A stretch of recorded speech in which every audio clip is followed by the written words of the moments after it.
I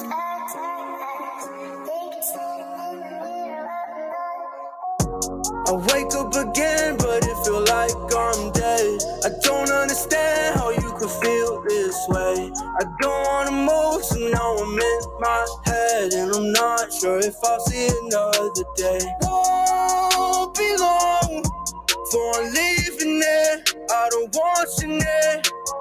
Don't you call, try to be sincere, the one's too severe. My eyes, tired eyes, they keep staring in the mirror while I'm not up. My eyes, tired eyes, they keep staring in the mirror while I'm not up. Why is it always at midnight when my brain wanna start these fist fights? Spent 6 days on this tour bus, I ain't catching rest so this tour is up. I don't know what I'm famous for, we hurt and lost and it's obvious. I don't know who I'm playing for, cause I don't see your face in this audience. But soon someday I'ma take off big and it won't be you that I take off with. Saw your story at Braden's house, it's embarrassing what you post about. How my heart used to turn me on, walking around with my jersey on. I don't know what changed or if I changed first, all I know you're not who you were. Tired eyes, they keep staring in the mirror while I'm not up. My eyes, tired eyes, they keep staring in the mirror while I'm not up. Stay up for the movie, I don't wanna miss this scene. Only fall asleep by you. Would've never missed a beat if I knew. But soon someday I'ma take off big and it won't be you that I take off with. Saw your story at Braden's house, it's embarrassing what you post about. How my heart used to turn me on, walking around with my jersey on. I don't know what changed or if I changed first, all I know you're not who you were. My eyes are tired eyes, they keep staring in the mirror while I'm not up. My eyes are tired eyes, they keep staring in the mirror while I'm not up.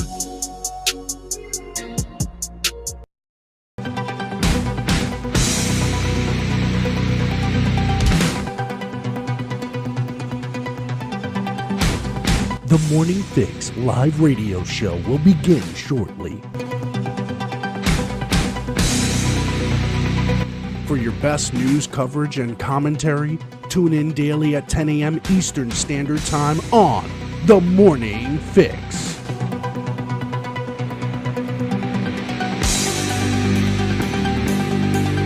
The Morning Fix live radio show will begin shortly.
Good morning, everybody, and welcome to the Morning Fix, another live radio show here. It is 10:08.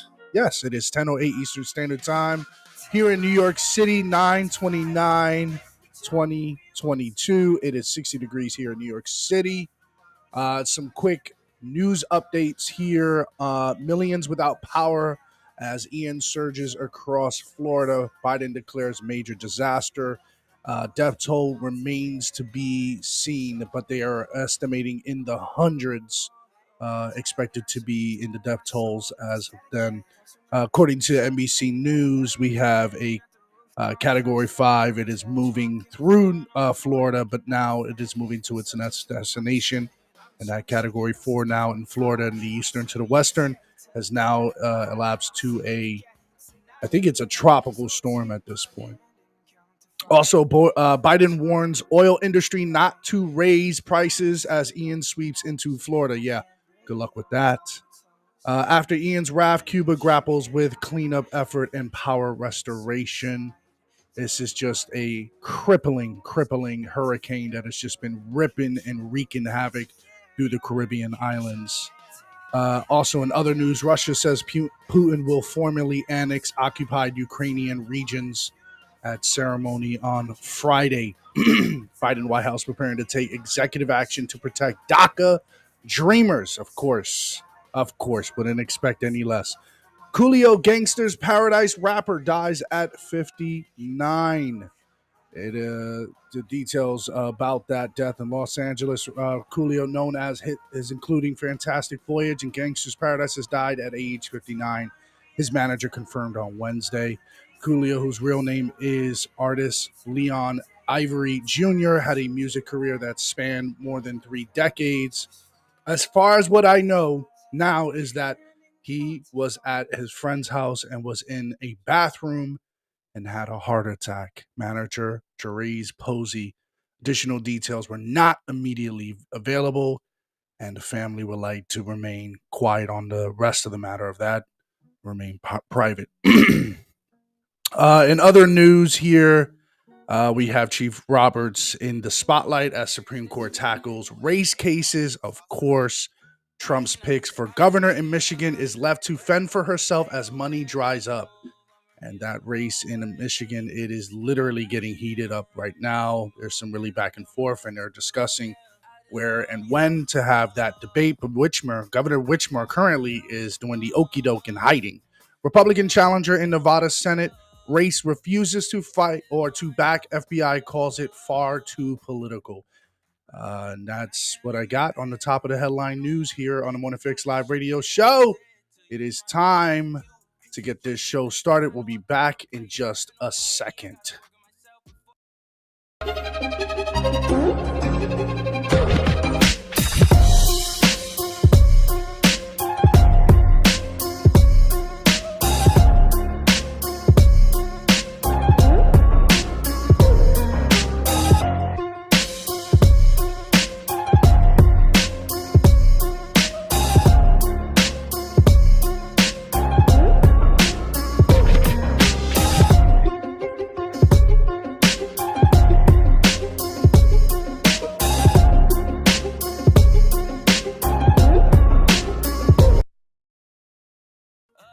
All right, we're back here on the Morning Fix Live radio show, getting started here on this Thursday morning. Let's go through the rundown here. Good morning, Katie. Special shout out. What's going on? Felicia, good morning. How are you? Good morning. Good morning. Praying for the people in Florida. Absolutely. Tina, good morning. How are you? Kai, as always. I got the regulars in the building. God, we're here. We're ready to go. We have a lot to discuss today. Keisha will be joining us shortly. Just want to quickly get into that. It is crazy to see what is going on in Florida, but it's not unnatural. And I love listening last night, just hearing the Democrats want to politicize this. It's incredible. This is more of a reason why we need to take climate change serious. Now, listen, climate change is climate change. It will change it. That's what the climate does. But you're not going to fool me into now having to make these serious, drastic decisions because a hurricane is doing what it does, wreaks havoc. That's what it does. Tornadoes do what they do. Forest fires do what they do.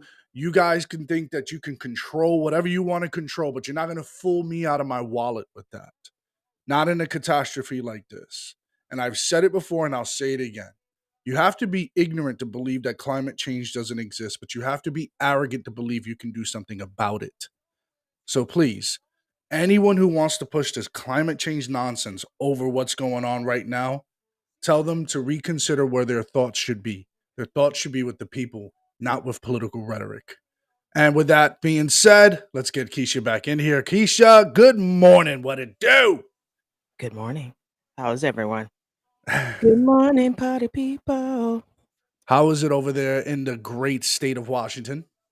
Well, it's not great. So we should start there. It's a state. You're correct about that. Yeah. It's 56 degrees this morning. Oh, that's nice. That's The high should beautiful. be, the high should be 70, which is way too warm for this time of the year. I'm Wait, over it. wait, the high should be 70 today? So it goes Yeah. from 53 degrees to a high of 70. What a 56 disaster. to a high of 70. That's the only part of fall I don't like. Overall, when it stays in the chilly realm, like Yeah. when it stays really cold, I love it. That's where Yeah. I like it. Like, literally on Sunday, it's gonna be 78 degrees. Like, what's happening? Yeah. It's like See almost that October. up and down right there, Yeah, I don't that's do that. unacceptable. That's Yeah, unacceptable. it should be like 48 by now. Like, I'm over it. How over it are you with the Democrats politicizing these tragedies that are going on that Florida and Cuba and these Really? Caribbean Is that islands are going? rhetorical? Is that rhetorical? Is that a real question? Well, the answer is in the question. Oh, okay. But yes, give me some feedback. Give me some feedback. Come on. Listen, unfortunately, this type of weather happens every year. And now is not the time to use it as a political ploy when people are suffering mass devastation. So can we just focus on the task at hand and getting the people the care that they need, the resources that they need, getting people to safety if that's what we need to do? Why Yeah. are we talking about anything other than what do you need from us? I spoke to conservative Ant, Mhm. yesterday. The last time him and I spoke was like midday. I haven't heard from him since. Yeah, he said that the power will go out The and power had gone out. His text was still working. It was just very delayed, but now there's nothing.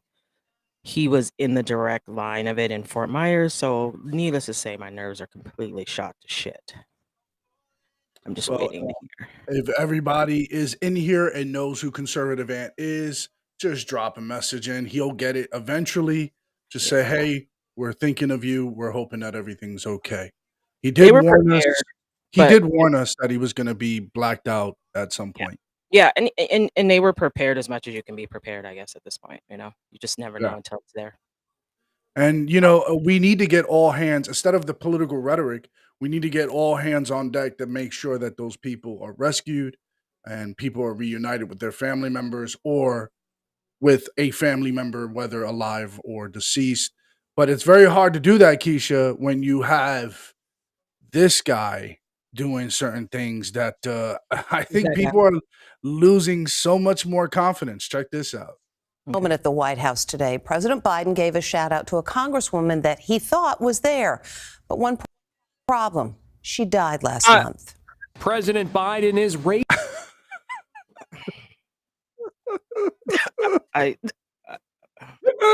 I'm sorry. I'm sorry to We interrupt should the clip. I'm sorry. not be laughing at this. This is danger, danger, danger. Check this out. Okay. raising eyebrows after this embarrassing moment. At a White House ceremony on hunger, he called out the name of a congresswoman. Problem is, she's dead. Representative Jackie, you here? Where's Jackie? I didn't think she was going to be here. Jackie is the late congresswoman from Indiana, Jackie Walorski, who was killed in a car accident in August with two young staffers. White House Press Secretary Karine Jean-Pierre was asked about the episode at the... So before we get to the, press secretary doing her thing, her little circle list, but this is pretty bad. It's really, really bad, Keisha. To see a sitting president, that's not a gaffe. I'm sorry. That's not a gaffe. We've said it time and time again, Keisha. Something's wrong. Clearly something's wrong. He's calling for a dead congresswoman. Okay. She must not be here. Of course, because she's dead. Okay, Right. but no disrespect to her family because that's tragedy and the people that were lost. Can I hear what this moron says so that I can then formulate my complete thought? Absolutely. This is a great way to start the morning. The regular briefing today. The president appeared to look around the room for an audience member, a member of Congress who passed away last month. He seemed to indicate she might be in the room. What happened? The president was naming the congressional champion on this issue and was acknowledging her incredible work. She was on his mind. She was of top of mind. Representative Jackie, are you here? Where's Jackie? I didn't can't think she was going to be here. Yeah, not buying it, and neither was the press staff, Keisha. They were not Listen to buying it me. at all. Listen to me. Listen to me. Listen. Why would you stand there in all of your whatever you are and say that out loud as though somebody's gonna believe that nonsense? You know, that she could have just said at that point, "I'm a white man." I probably would have believed that. Why I'm serious. She could have just said that. "You know what? I'm a white man," and I would have believed that. Why would you form on your lips at that point when you know that he is not with it? He does not have the wherewithal to remember that someone passed away. She was on his mind. Is she serious right now? Yeah, is she? And it's not about he was on. She was on his mind, in a way of honor. She Yes, was on and he his didn't mind say that. as if she was there. Wait, she must Right. not be here She today. must not be here. So he had a severe mental lapse, and this is the indication that many members on the right is been saying: is he up to the task? Does he have the mental fortitude? Is he up to date there? That's Should he cute. go see a doctor? Mental fortitude. That was cute. Yeah, well, trying to be diplomatic here. I'm trying. Okay. Why? For what? Like I don't even understand why you bother. This Like is elder abuse. This is like he absolute elder abuse at this he point. literally asked for a lady whom had passed a month ago and said, "Oh, she must not be here." R really? You're right, she must not be here. How can she be here when she's, I don't know, She's sitting in a gone. cemetery? Yeah, she's laying in her eternal resting place. I mean, this is incredible. This is crazy. I really don't understand. And are people, the vast majority of Americans, going to finally listen, or are they just going to think chalk this up to political rhetoric? Well, they'll probably just continue to vote with hate. What is That's that? how What we can got you here. explain? Can you explain what that is, please? That's how we got here. So when you hate someone so much, you will choose anything other than the person you hate so much. It correlates with everything in life. Just like how you were talking about, like, parents not co-parenting and pinning one against the other, same concept. It's Yeah. when you hate someone so much, that's how we got here. So it doesn't matter. I mean, they despise Trump so much that they are willing to settle for someone who doesn't know when people are dead or alive because he doesn't know that he's dead or alive. He probably saw her. He probably sees ghosts because he is a ghost. So, I mean, who's to say Yeah. that he didn't see her? Like, maybe he saw her sitting there. I mean, he might have saw her. I'm just saying. Yeah, right here See? says it all. A lot of voters say, quote, I didn't agree with Biden, But I but hated I Trump. hated Trump. There you go. That's a dangerous place to be at in this country, which is why Bill O'Reilly rightfully said we are devastated and impacted by the low IQ voter. And the low Right. But IQ voter has no idea what they're really voting for. All they're doing is voting against something, right? correct. And what's worse and what's scarier is that the White House continues to cover for it. That's Eh, scary. It's not that he's out there, calling upon dead people. I mean, listen, he shakes hands with ghosts all the time. I mean, he sees dead people. He is the sixth sense. You know, So, I wanted to I want to kind of park the voting against what you hate, right? okay, Because that's going to lead us into this next video. let's do it. But I found something very interesting yesterday, Keisha, that the Biden administration and Biden himself is touting and celebrating the fact that gas prices are low. But all throughout the time when gas prices were at a record high, $5, $6 across the country, what did they say? Presidents don't Don't control the control the gas gas prices. prices. So I'm just like, wait a second. How can you celebrate when the prices are down, but then when the prices are up, you say, well, that's out of my hands. I don't control the prices. So where's the gas prices down at? Well, nationally, it's down Oh, half the price as it was before, oh, but well, it not wasn't. here. It's way Not higher here. than when it first started. What do Yeah, you but mean? it's not half the price here. I mean, regular gas is still on average 5.17 a gallon here. Ooh, Try again. One more ooh, time. I'm listening. what is going on? I'm listening. That I'm listening. hurts. I'm listening. Check Oh, this out. I see that Brian for F-250's in here. Guess what it is today for him? Birthday? He's 50 today. Happy 50th today, F250. Yeah, Happy 150. he's the big 50. He's halfway to Uh, 100. why He's a you do half the century why you old. do the evil laugh? You're like right behind him, like you're right there. So why are you doing the evil laugh? I don't get You it. know what? Because I look better. Ah, In fact, I look younger than you, you old fart. uh, Yes, that's it is the Brian's birthday. He is here. He is that's 50. debatable. That's debatable. Is that Okay. right? Yeah. Yeah, Well, you that's know what? debatable. You're only half of this melanin, so you're gonna age a whole lot Well, worse. the thing is, yeah, I would. But the thing is, I don't have a pair to be able to wiggle in front of people and be like, "Hey, come look," You do. They're just So down lower. that you got jokes today. Okay. Wow. All right. So speaking of voting against what you hate, one of the things, one of the parts that I wanted to cover yesterday so desperately was the plague of dealing with the bleach demon. What exactly is the bleach demon, Keisha? I'll give you my version first, and then you can kick Why it you up to where you no, want to go. why You you can put clean that up. back? Why you no, look, why you put that on me? Because you Yeah, know I'm I'll a start it. I'll start it. You fill in the blank. Bleach demon to me is a person who we're about to witness, two individuals who adamantly hate conservatism, who hate traditionalists, call it extreme. They call them white supremacists. They parade themselves to be the liberals, the white saviors. They are the ones that turn around and go, "Oh, no, we speak for you. And the only way that we can bring true equality is if we start coming and taking accountability for our own race so we can speak for other races." And that's where how I would characterize the new age or the dawn of the bleach demon. well, not according to the rant room. That's not the bleach demon. I think All it right, works. well, what do we got? What do we got then? I think it works in reverse. I think the conservative is the bleach demon. No, I'm just kidding. You're right.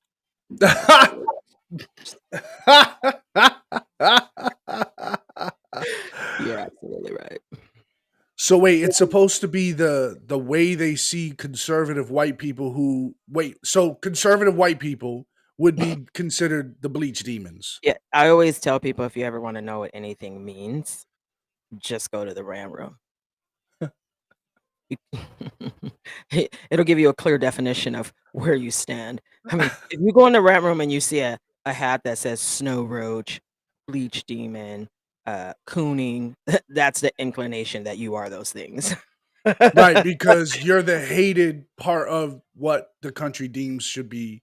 Correct. So Right, therefore okay. you are called those names. Therefore you are wearing them. See how that works? Got it. Now So I if you're got it. very All right. yeah, if you're unclear, just visit ajsrantroom.com. It'll let you know. Yes, correct. Napkins. Yeah, palm colored people. I mean, I'm just saying. Well, so then what would we call the opposite of the bleach demon then? Listen, let's just be clear. It doesn't matter what side of the board you're on. If you're white, you're all of those things. Oh my God. That's pretty rough to start this day. No, it's the thing is that like there's no clear definition, unfortunately, when you're on the other side of the spectrum of what you are if you're on one side or the other. It's only us black people who get called names that represent our beliefs because there was a clear distinction in history on when they called those type of people those things. Right, White savior right. is a good one. Does that make sense? So like white people were like never called a name based on their political belief. We No, that became those well, things based yeah. on like bootlickers, you know what I'm saying? We're coons Uncle because Ruckus. yeah, we're Yeah. trying to get in the house, you know, we want to be a house slave, you know, that kind of stuff. So we're like the Mhm. only race that had like those clear distinctions.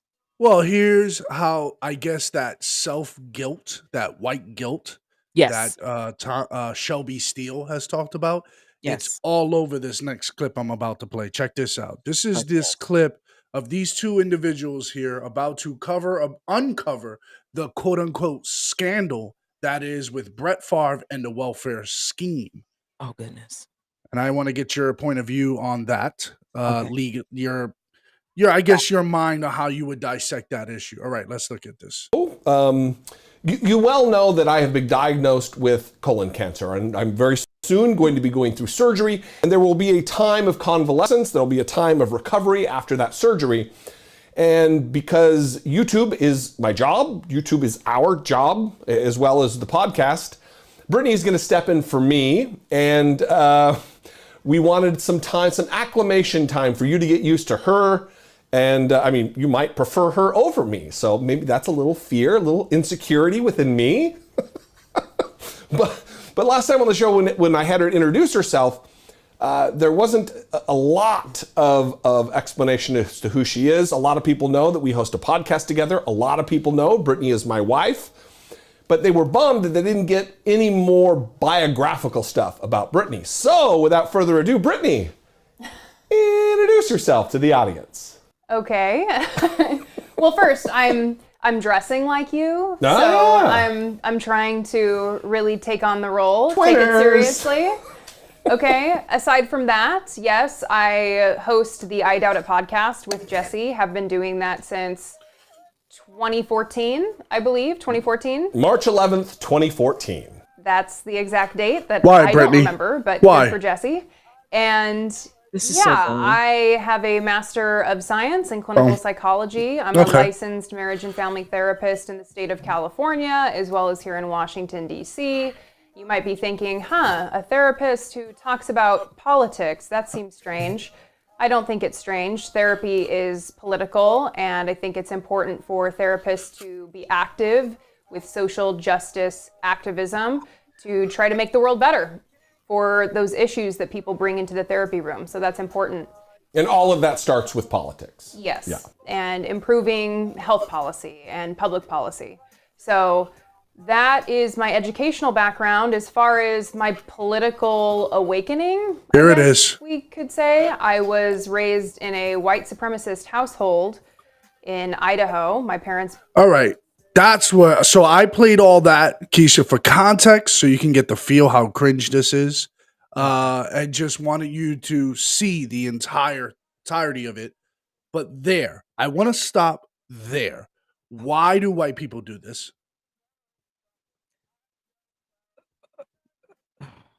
No, I'm going to get to the bottom of this. This bothers me. Well, I was raised in a white supremacist household. Because then it's going to validate everything that comes after it. What? But the self-affliction of yourself, just to say, like, No. I understand hate because I was raised with hate. That's what makes me better.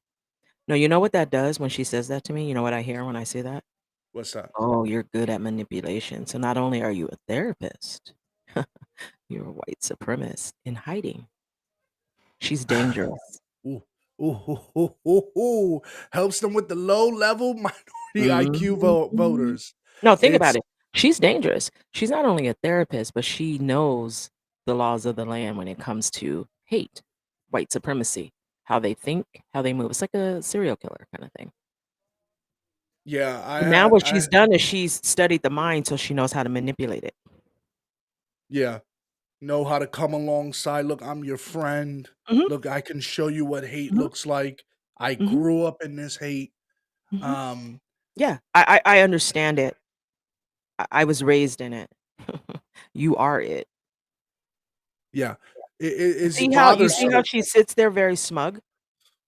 You see how there's no emotion in when she speaks? You see how she just is like she's reading her script? I call death by fiery sky. Kai, holy smokes. No, I'm serious. Watch her body language. I'm telling you, you guys need to pay attention to people's body language. When they speak, look at their body. That tells you everything you need to know about a person. When somebody can say to you, very matter of fact, I was raised in a white supremacist home, KKK, in Idaho, or wherever the fuck she said, because I wasn't listening because I became tuned out when she started speaking. Is this podcast successful? This podcast is what's the name of this podcast? This is I don't know. I don't doubt something. Jesse. No, I heard this her is say it, this is Jesse Dollamore. I but it got was it here called if you guys can something. see it. Whatever. Go ahead. Just play it. It's whack. Reasonable Doubt or I Yeah, Doubt reasonable It. doubt. I Yeah, Doubt It something like that. podcast or something like that. Yeah. Anyways, they want to uncover from the reason why she's mentioning this too is they're going to start uncovering this notion of white supremacy elite in Brett Favre. Moved us from California to Idaho to be closer to Aryan nations when I was a child.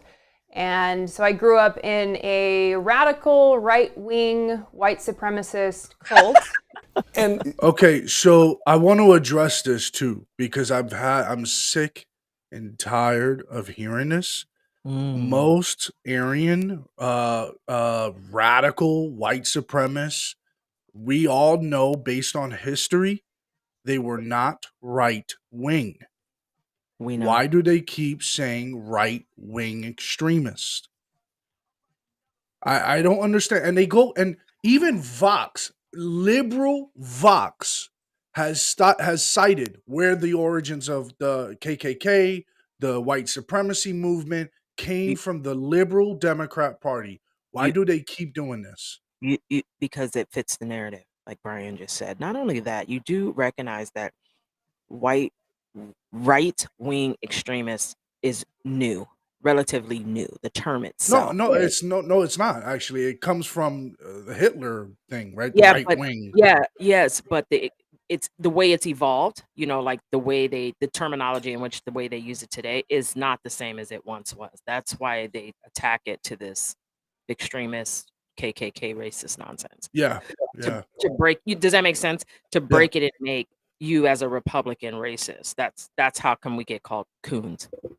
Well, because there was a time in history where the quote unquote right wing extremists Mm-hmm. like the fact of limited government so that they can stay within themselves, right? So there was a time where like this guy Nathan Forrest wanted to have total autonomy of themselves.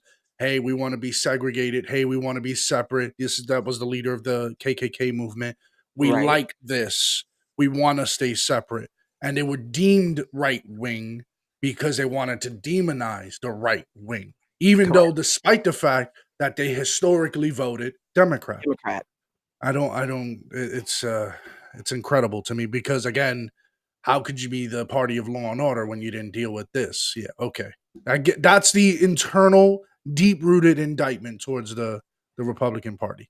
that is probably going to be shocking to many people. No, if you it's want to not. know more about that, Brittany was just recently on. Nothing about this is shocking. We've heard it over and over again, and there are so many people getting sick and tired of it, and that's why you see a lot of pushback.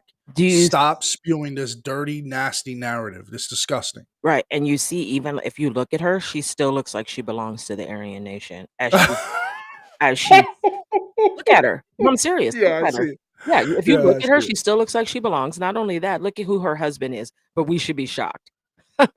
Yeah, shocked about what? that she found her a ginger that doesn't get any whiter than that. Okay. Yikes. If Shannon On a Sharpe pod was called doing that, Embrace the Void, hosted by our good friend Aaron Rabinowitz.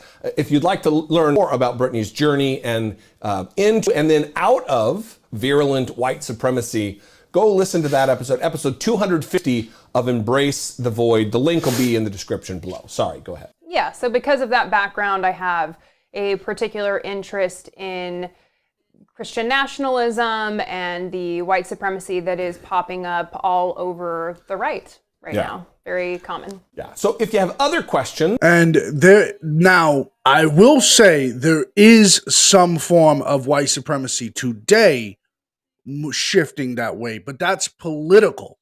It has nothing to do with its value. The value system is limited government. We want you out. We want to have our own space. I understand that. That's their indictment. But two wrongs don't make a right here, Keisha. why do Do you get what I'm you saying? know what's funny, Macho? What's interesting about this is that you blur the lines. I'm We not blurring reckon the lines. There is okay. some No, no. validity, very skewed validity Okay, to that listen, statement. listen. No, there are racists on both sides. Yes, they are. Yeah, So absolutely. it doesn't matter if you're right or left if you're racist. That's the okie doke. That's the okie doke. It's Yeah, as so if when she it's says only that to on me, this side. yes, that's the Yeah. problem I have. They make the statement as though only racists lie on the right. I don't really give a shit what side you're on. If you're a racist, you're a racist. Period. Yeah, Point blank. either And we way. experience racism regularly from the left. Mostly. from the left. But let her continue to preach. Where I really wanted to get to was their depiction on this whole Brett Favre thing. Okay. Their indictment towards it was extremely skewed. Here it is. I mean, misuse isn't really doing it justice. Republicans oftentimes talk about, as they're waving their constitutions in the air, they talk about lower taxes and being good stewards of the taxpayers' money. And this is exactly the kind of thing that takes place when you give Republicans unfettered control of the government. They misuse. All right. Here's where you start off wrong at a discussion. His argument is unfeathered control. If it was unfeathered control, the person, let's take a second. Let's go to another video, because I got a video, because if he had unfeathered control, you guys heard what he said. Unfeathered control. If a person has unfeathered control, then you can't have this. I'm going to play this video for you guys.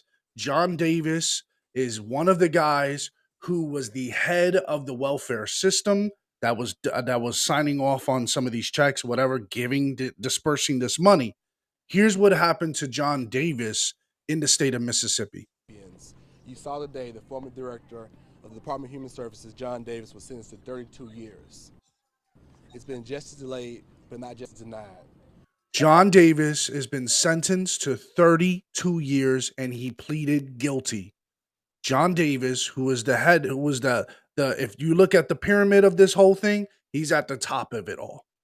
Okay? He was the one deliberating the money. He was the money guy. He was in charge of the welfare, whatever, allocating the funds. Now, he got caught by the auditors. They investigated it. They put him on the spotlight. He pleaded guilty. How is that unfeathered access to government control when government did what it was supposed to do, Keisha? You know, I find these things to be interesting only because they always speak from a space of what sounds good when it leaves my mouth. It's very few facts that actually come out, right? So they take bits and pieces of situations and then they create this fable of a story and then they present it to you. So if you say to him, well, he was held accountable, he pled guilty, he got sentenced, you know what he would say? That's just one instance. There's been many. Yeah, so he would move. You're saying essentially he would move the goalposts from what his original stance was. Oh, this is what happens when you give him unfeathered access. He didn't have unfeathered access. But do you see what I'm saying though? So like he'll just say, yes, he's just a pawn. He's just one of many. That's what will happen. So that's why he can make this a very blanket statement. Go ahead. Unbelievable. Because they disrespect the poor so much. They respect the rich and disrespect the poor so much that this is the thing that begins to happen. And there's a battle brewing right now with the former governor of Mississippi, Phil Bryant, who is trying really hard to stay out of the fray, where charges have already been filed for a nonprofit founder, Nancy New, in Mississippi. And the governor, Phil Bryant's appointment. All right, so you see John Davis here. This is the guy. This is the money guy. This is the guy who was allocating that money. This is the former governor, Phil Bryant. Nancy New and her son, Zachariah New, also pled guilty to some of the crimes they were affiliated with. They're going to do some jail time as well. So there goes that unfeathered access to government control, right? Complete. Appointed welfare director John Davis, who pled guilty this week to state and federal charges for this welfare fraud scheme.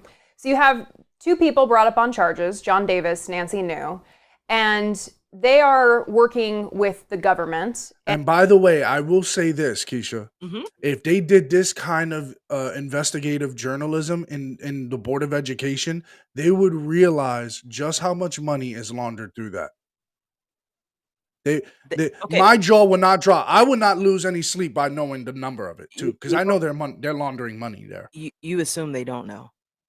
Stop. Okay. Stop it. Yeah. And Governor Phil Bryant, Brett Favre, getting scared because of this.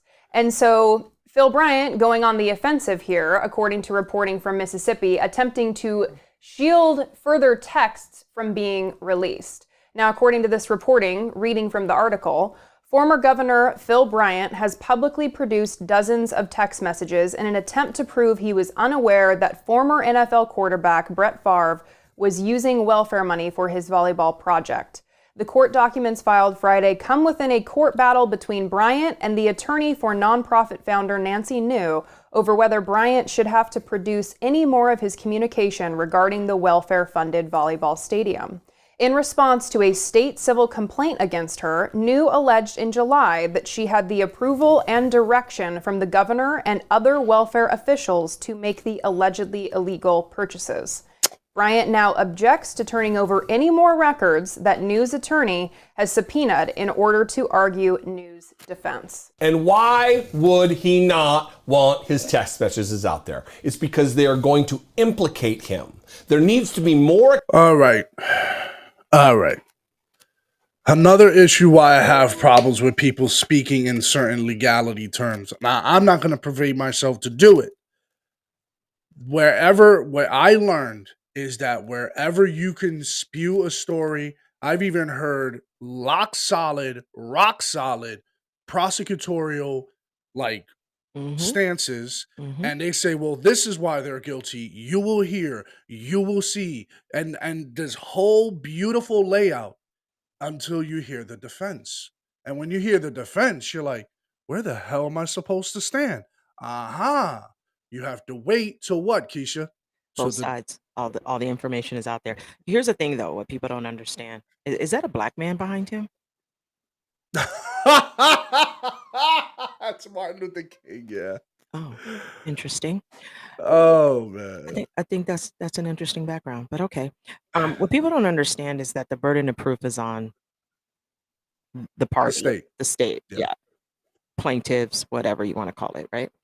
The defense gets all of their evidence. Everything gets laid out for the defense. And then guess what the defense gets to do? Poke holes in it. Boop, boop, boop, boop, boop, boop, boop, based on case law, right? So that's why I always tell people, you haven't heard anything until you heard the defense. Because the burden of proof is not on them. So they can say whatever they want to say because they have nothing to prove, right? So, which is why you don't have to feel the urgency to reveal all your text messages. For what? So the idea is you don't want to give them, you don't want to build their case for them. You want them to build their case. If you provide everything they need, they'll build a case based around what you've provided. So you give them nothing. If you really think your case is strong and you really have the proof to bring this to justice, let's do it. Ding, ding, game on. And then you make them go through discovery and you make them propound interrogatories and production and admissions and all of that. You make them do all of that. And then you give them you give it to them as they ask for it, because it makes it harder for them to build the case. And that's what people don't understand. The burden of proof is on the state. It's not on the defense. Who cares? So he shouldn't have to give it up. So when he says, why wouldn't he? Why would he? I don't care if the text messages was about let's eat brownies and ice creams naked in the swimming pool. Why would you give them that information? So they can use it against you? Because that's why. What do they always say? When you get arrested, what do they say? Don't say nothing. You have the right to remain silent. Shut up. The least you can say, the better. The better. Because if you give them anything, they will build their case around what you give them. Morons. Unreal. And they're also not supposed to hold that against the defendant. So if the defendant ever pleaded the fifth or whatever, you're never supposed to hold that against the defendant in the court of law. What more people should do is watch the interrogations of criminals, like, when they bring in those cameras and they record it, and people should start watching that. You will see the games they play with you, the mind games they play. They've been trained to do this. Shut your mouth. Just be like, I don't know what you're talking about. We have you on video. I don't know what video you got me on. That ain't me. You sure that's not you? Your friend said that you were doing this, and the guy next door is singing like a canary. That's beautiful. Let him sing. Really? Yeah. Is he like in a high C? I don't understand. Right? So people don't understand is that they do and say these things when they're like, we found your blood. You did? Where? Say Nothing. Play dumb. If they say, "What's your name?" Say, "I don't know." Like, literally give them nothing. Make them find everything they need to find. So when he makes these statements, you know why he speaks the way that he does? Because it sounds, "Oh, you must be guilty if you don't wanna give up the text messages." Well, That's it's why he does that. prejudicial, highly Mhm. prejudicial this way. That's And emotional. It's emotional. yeah, That's why he does it. this is the problem that I have with journalism today. Mhm. This is exactly the issue. And beautiful. Kudos. Mr. Donahue, Dellamore, whatever your hell your name is. Freedom of speech. Beautiful. Do it. But don't act like you're on somebody's side. Because you're not on the side of the poor. You're wearing a nice suit. You're probably getting a good wage. You're not on the side of the poor here. Most people are But not. who's most impacted right now under this administration? The poor. In Mississippi, the poor. The Yeah. poor, period. The poor. I But mean, but again, they're not a bargaining chip for you to manipulate. They're not the poor is not this group of people that you have to somehow save in order to control. no, No, no, no, but that's it how it's always been. They yeah. they they always say that you're uneducated if you're poor, but common sense comes to anyone, and people need to start to use it. No matter what Yes, status you're at in life, yes, whether you're poor, whatever, you just got to this country, use some common sense. common That's sense. all. Mhm, Just use a bit. Just take a little time, read yep, and and look, think about it. I'm not excusing the acts of any members of the government. I think No, absolutely not. in some regard, they're going to have a tough case. John Davis already pleaded guilty. Nancy knew, Zachariah knew, already pleaded guilty. Phil Bryant's going to have to stand the test of fire. The former governor is going to have to go through it. It is what Brett it is, Favre, though. It is what yeah, it is. yeah. It is what it is. I don't But care. to simply say, "Oh, this was an attempt to take advantage of the poor," we have many examples from liberal cities of how they have done the same thing. Okay, but he's there. What people forget is that they use the poor as their their place, right? The platform, but they're not taking advantage of anyone. They're doing it for their own gain. It's the Ah, does that make sense? So like they're not taking okay. advantage of anyone. They're just doing it for their own gain and using this situation and this scenario to do it. So you're not actually Yeah. taking advantage of anyone. It's not like it's not like a Ponzi scheme, right? Where they go out to these people and say, "Give me your whole retirement. I'm gonna invest it and you're gonna make money threefold." That's taking advantage. That's taking advantage. To just use a system that's in place that is corrupt on its face and was never really beneficial for anyone. It was designed to keep people down and using that to their advantage. Who did they take advantage of? The government? They took advantage of everyone, Taxpayers? right? Because No, I'm just you taxpayers pay understand what I'm saying yeah, though? taxpayers pay into that welfare. Welfare is supposed to be allocated to the I people who are in understand that, need. but Yeah. it wasn't a personal attack on anyone, like, we weren't personally taken Ah. advantage of. So when you use the term, "They're taking advantage of the poor," okay? No one other than the quote, unquote, "government" was taken advantage of, if that makes sense, right? Because they manipulated a system that was put in place. This system is already there. They just manipulated the system to their advantage. Yeah. That's all they did. So Mhm. what are you what are we really arguing about? What are we really upset about? That the Yeah, because government lost millions? I can guarantee the people who were receiving welfare S never came back and said, "Oh, I didn't get my payment this month." No. Like, everyone was still Yeah. getting their benefits. No one was impacted by the fact that anyone got this money. So who was taken advantage of? Explain it to me. See, this is what That's a happens. great point. This is I what didn't think of it that happens way. when you use the words in a certain way. People get all sidetracked and lost and left and over on the left, falling off the deep end. Dude, relax. Okay. Do you know how many people besides Brett Favre take advantage of welfare? We've all Oh been my behind god. them in the checkout when they getting their double stuffed Oreos, they filet mignon, Mhm. getting in their BMW with their hair laid on the latest iPhone, the nails is done, carrying Louis Vuitton and they Jordans. Very good point. Okay. Very So good point. so there's no different. They're living in Section 8, right? They say they don't know who their baby daddy is. They say they not married, but their boyfriend is in the house slanging, doing whatever he's doing, and they live in the life of Riley. And y'all crying about this? On TikTok, they tell me that what you just did right there is a stereotype. You stereotyped. Is that what I did? Well, guess what? If the shoe fits, wear it, bitch. Lace that sucker up and run.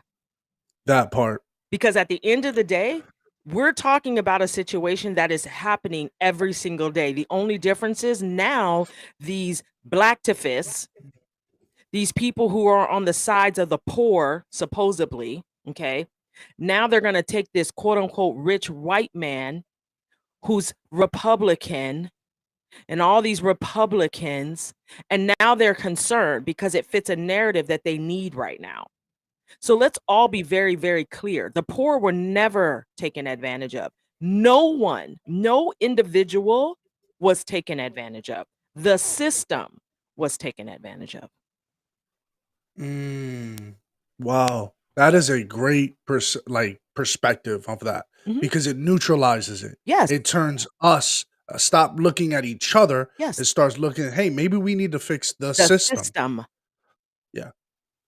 That's a great analysis there, Keisha. I hope everyone got to benefit. That is nuggets right there. Nuggets. Let me throw this up there. This just keeps coming. It's just raining out here with some real wisdom coming out on this show on the Morning Fix, because that's what you get when you listen to us here on the Morning Fix live radio show. You get that wisdom. All right. So in the 8 Associated Press here, the title here is Mississippi sues Favre wrestler over welfare misspending. So it goes on about certain allocated funds to which Brett Favre and Willie has denied, hey, I don't know where this money came from, but here's the money back. So he paid a lot of it back. They want more money in terms of the interest of the speaking engagements or money that was donated to him to build the volleyball court and the indoor football stadium. Why? Because Brett Favre says we need to do something to build up this area. We need to do something to build up so that we could have better recruitment. Why? Better recruitment means more revenue, more money to the school, more revenue to the area, more taxes, whatever. Okay. It's a whole thing. Anyways, Favre paid back some money, also donated some money to feed kids in need as well. It was like, hey, wash your hand, wash my back, I'll wash yours, something like that. Here. So I don't see any criminality. I just see this as a lawsuit. Yes. That's it. Slap on the wrist. I didn't know any better. I should have known better. Here's the problem where I think there's a sticking point, and I'm hoping you can bring some clarity for me on this, Keisha. Okay. The lawsuit filed on Monday said Brett Favre at one time was the largest individual outside investor and stockholder of Prevacus, a Florida-based company that was trying to develop a concussion drug. The suit said that in December 2018, Favre urged Prevacus CEO Jake Van Landerham to ask Nancy New to use welfare grant money to invest in the company. Could this bring criminal charges if this is true? You know what? That's kind of that's an iffy one. I'd have to do a little digging into that. Yeah. And the reason why I say that is because there's obviously somewhere within their system, within the state system of welfare, that you can do that. And he's done it. That's why he said we should ask her. Does that make sense? So remember I said that they're taking advantage of the system. There's a loophole somewhere in that system that allots for stuff like that to happen. So you're saying that there may or may not be criminality in it. Right. It just doesn't Yes. look good. Yeah. It just because he asked, like asking her to do that, I would like to know what that process is. It's like applying for a grant, right? So like, do you the way this money is allocated, if you say, okay, if you're going to use the money for X, we can give you funding. Does that make sense? So I would like to know what that process is and why he even thought, if this statement is true, right? And why he thought that they could do that. Because if I'm being honest, I don't see Brett Favre just trying to break the law. I see Brett Favre being a part of a situation that has allowed the system to be manipulated. There's something in there that we are not aware of that would even allow for him to make that statement. And they won't let the public know this. Right. So it's not, What that is, so right? this welfare money, I don't think is the welfare money like you or I would get. I think it's just categorized that way. So I think it's like there's a funding of $10 billion for welfare. So That's allocated to a state. yes, but I think it's like grant money. So maybe like Section 8 money. Like it's like the state's money. I don't think it's like the welfare money that goes to us, the people.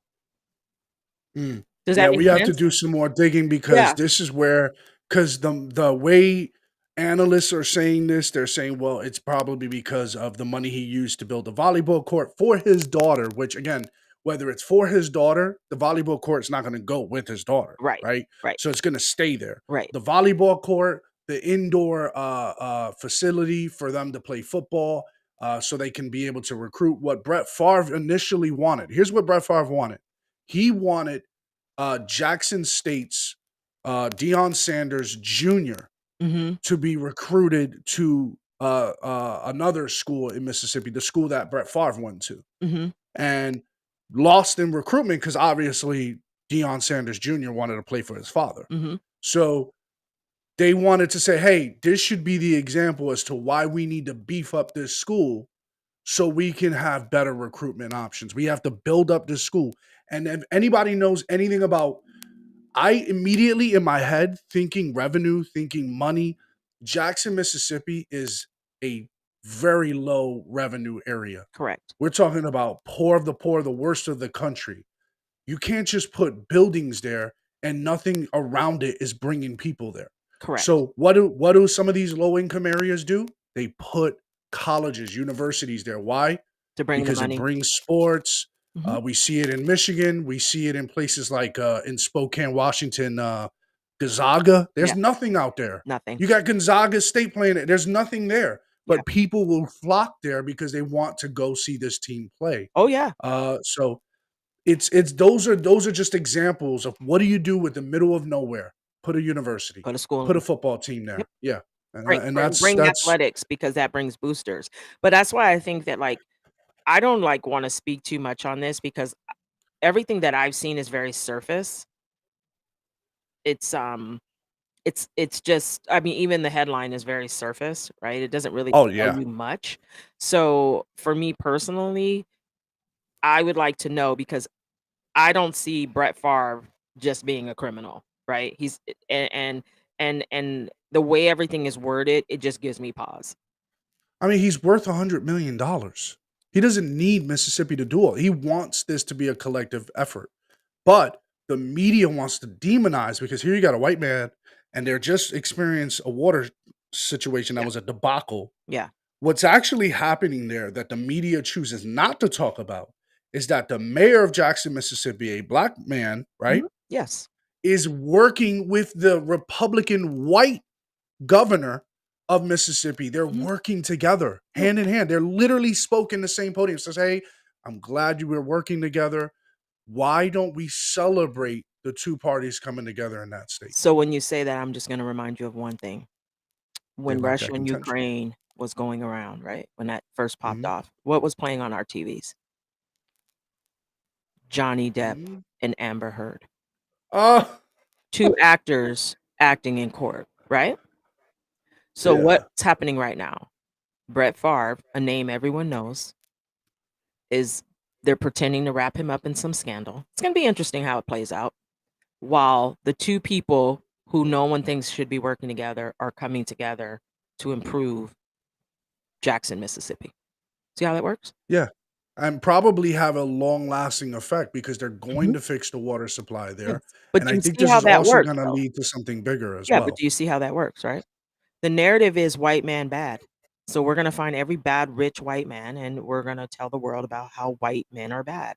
especially when they're including very good point to lead to this, including this headline by PBS, and they should be ashamed of themselves. Mississippi governor who opposed water system repairs blames Jackson for the crisis. No, he doesn't. He just spoke the other day at the podium. And this, if you guys want to check this out, read this article. This is a scathing article to criticize the governor that when he was in the state government, not even as running for governor, not even as lieutenant governor, he was lieutenant governor at one point. They're saying at one point he opposed to the funding of the repairs of this water supply. He literally says, "No, I didn't. It was told to a different scenario, to a different circumstance. We didn't talk about the water supply repairs. We didn't talk about that, and I didn't have the control of where the money was to go." Right? So it was. Why are we talking about this minuscule thing and not talk about how the parties are coming together and saying, "Hey, our bad, we're gonna fix this," and that's what they're doing right now, Keisha. This is, and you hit it on the head, because this is what they rather do. They rather have this rather than, "Hey, we're coming together, we're fixing this." That doesn't sell. Yeah. You know what else doesn't sell? This is not selling either. That Biden is getting sued for trying to pass the student loan forgiveness plan. I heard about that. Mm-hmm. And you guys are going to start hearing more and more about this, because not a lot of people are happy. And you think this is just the right side of politics. If you read this article, first of all, this was published by USA Today. USA Today is not conservative. So if you guys can read that on your own. You guys can see what's going on here. There are a lot of liberals who are not happy with this. There's I'm a not difference, happy. like you. I'm just not happy in general, because it's going to put us more at a disposition. Maybe, Keisha, is there ever a time to do kind of these kinds of forgiveness? Maybe. I don't know. Maybe not. But I know Well, not now. I think that, like, if you went to a trade school that went belly up, or you know what I'm saying, like, or if you went to a college that is useless to you now because the degree has no accreditation, yeah, I could see that. But what about those who paid? What about all the new students that are coming in now? Like, life happens to everybody. Like, there comes a time where you can't pay it. My thing is, it's not about paying it back. How about you just pay back what you borrowed? Why are all these high interest and things like that? Like, I paid my kid's loan. She just Well, graduated. because I they're paid it. making tuition astronomically too expensive. At Yes. first, a kid goes to school, says, "Yeah, cool, $250,000 for my graduate degree, or my undergrad degree. Yeah, Right. nice. At least I can get through it." But then on the other side of that, they don't have a job waiting for them, No. and so now that becomes Occupy Wall Street. Right. And and I think too that they need to stop allowing schools to let people get their masters in toenail clippings. I mean, I'm just saying. What are you going to do with that degree? Like, why do you get to go to school and get a doctorate in how to grow your eyelashes? Like, that just is stupid. So, like, we shouldn't even be allowed to offer that. Like, every college or institution that's going to charge people money to attend their institution, the degree needs to fit the market. You Yeah. can take this degree and you can get a job. How to manicure your lawn is not going to get you a job that's going to warrant paying back NYU. Does that make sense? Yeah. So you don't get to go to school and spend $40,000 a year and get a bachelor's degree in fingernail painting, because you're never going to make the money to pay it back. So, Yeah, and why do you need to go to school to do that? You But- can get a technical degree but and do you pay understand like. what I'm saying? So, like, that's, Oh I yeah. think if you started there, if you said, Yeah. we're not going to allow these large institutions that charge this incredible amount of money, these private universities, to give these useless degrees that will never ever bring the income that it will take to pay this student loan back. Let's just start there. Yeah, absolutely. So folks, we got hour one done here on the Morning Fix Live radio show. We'll take a quick water break. We'll be right back. We got a lot to talk about, including why are women happier in good marriages? You're going to want to stick around for that. We got a lot to discuss here on the Morning Fix Live radio show. Back in a moment.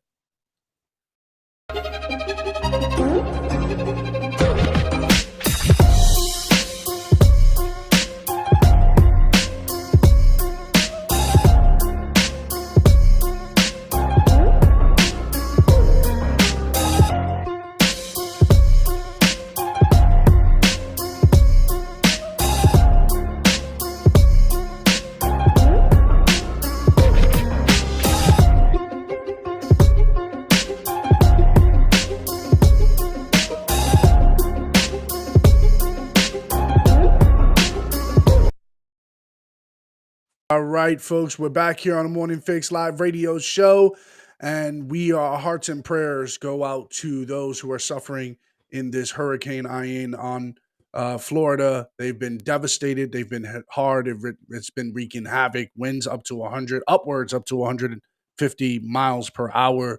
Water surges completely decimated the area of southern Florida, even central Florida. We're talking about 5 feet, 6 feet, 7 feet, 10 feet in some areas around the state.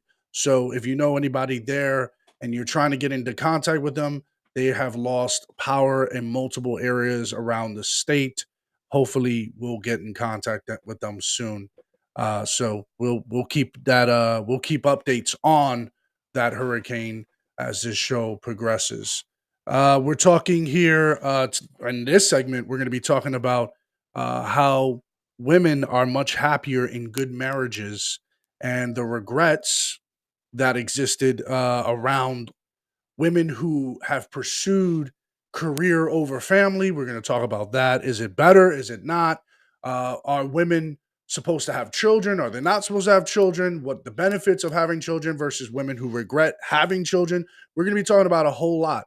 I want to start this segment with this video clip here on the balancing act of career versus family on this clip here. Check this out. What's more important, being a career woman or being a family woman?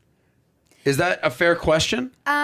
No, I don't think so. I think it's about how are you going to do that mix, is which is going to come first. And I think that that's what every woman struggles to do, because I thought about this and I was like, okay, I need to establish myself in a career so that I can take time off, have a baby, and come back and still be relevant. A lot of women have a baby. For example, a lot of women who study marketing and then took 3 years off to have their kid and raise it, they come back, marketing has changed completely. Trying to get a job in the same market. Now there's people younger right out of college who will take your job right from you. It's that decision as a woman. It's like, okay, which one do I do first? Or you have a kid right when you've just come out of college and then you jump in and build yourself up and then don't have to take breaks. It's like, how are you going to fit this puzzle? It's just a puzzle for women. What part fits when and where?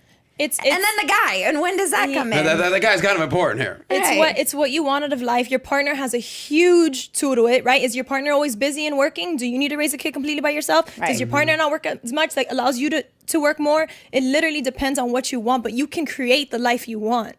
That's what people don't realize. But choosing your life partner or choosing the baby daddy of your kid has a huge, huge effect of the lifestyle you're going to live. But you guys and this is partially what you were talking about yesterday, Keisha, how important it is for you to first choose the right partner. That's number one. And I think part of what I've gathered from that back and forth is understand where with you and that partner, where you're going. Correct. Where's your end point, or where's your goals your milestones in which you want to reach? Yes, but I think what has happened is, and just listening to them, people tend to think that you can't have it all, right? So it's just a simple mindset. It's a very simple mindset. I finished school after I had Robert. So I went to school while pregnant, and then I finished school after I had Robert. And you just Robert's your first one? Yes, that's my son, whom I had to cuss out this morning. But yes, he is. That's how I did it, right? But I will say that his father worked 2 jobs. My ex-husband, my kid's father, worked 2 jobs to make it ends meet so that I could do that. And we had our family, so we did have some support, right? But I don't remember those days because it was so long ago. But my mom reminded me that I didn't leave my children with her very often, so I figured it out. So when you say you finished school, what level of school did you finish College. when you had your son? College. Undergrad. Yes. Wow. Okay. So you and your first husband got pregnant while you were in college. Yes. It was unplanned. Robert was like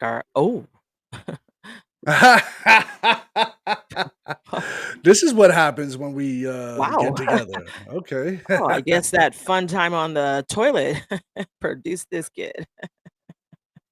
Just saying. Oh boy. I All remember right. the exact So moment Robert was conceived. all right, let's not do that. Not on the morning fix. Maybe in after Okay. hours or Okay. what do they call it? After dark? Yeah, whatever. After I'm dark. just saying, I remember. And Robert, All right. he just So showed up. I don't know how he got there. He just showed up. the stork brought him. Yes. So what is it about having it all? What is it that you said, oh, women think that they can't have it all? What is having it all? Family, husband, career, whatever, right? So like think about it like this, right? Most women who are not like about when they're about their career think that if they interject um a child pregnancy that they can't have a successful career. But what does success look like to you? And I think that's the question people need to start to ask. So, if you're a doctor, do you want to be like the chief resident? Do you want to be like the top surgeon? You know what I'm saying? Like, you need to evaluate what success looks like to you. I think that's the first key important scenario there.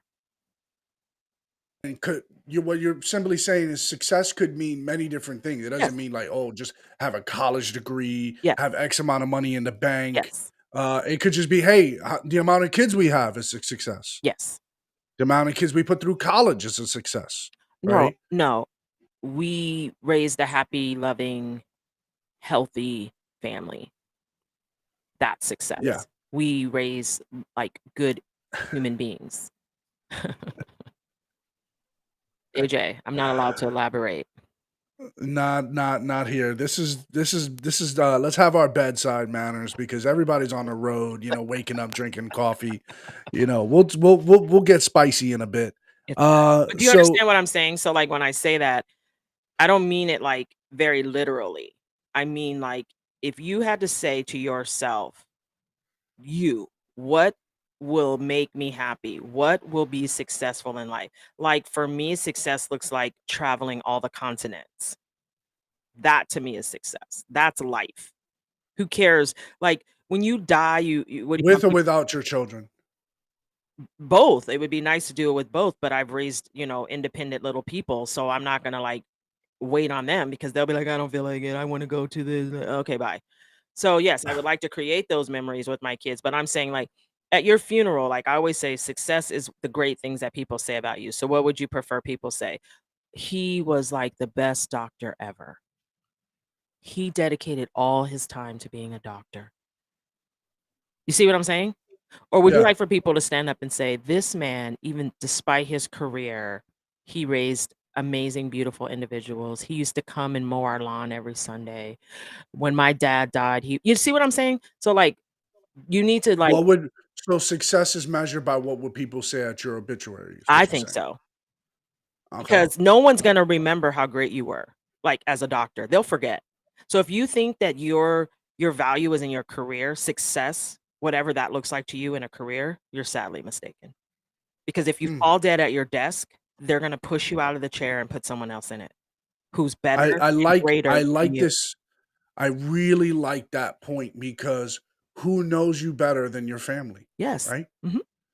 All right. So I have a clip here of why maybe, just maybe, why women are experiencing high level of regret today in pursuing career over family. Here's a clip of that. Okay. Let's look at that.